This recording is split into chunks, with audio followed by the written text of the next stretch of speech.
వద్దులే, తప్పు చేయకూడదు, చేయకూడదమ్మా, చేసుకోకూడదు, చేసుకోకూడదు.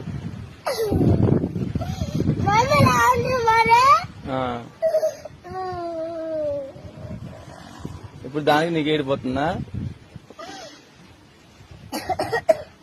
నువ్వు మరి అనకూడదులే. పెద్ద మాట ఏది నాన్న? అంటే అనుకోవచ్చు అనుకున్నా ఎందుకన్నదాన్ని అడగనా మరి? అడుగు. సర్లే, రేపు అడుగులే. అడిగి సర్లే.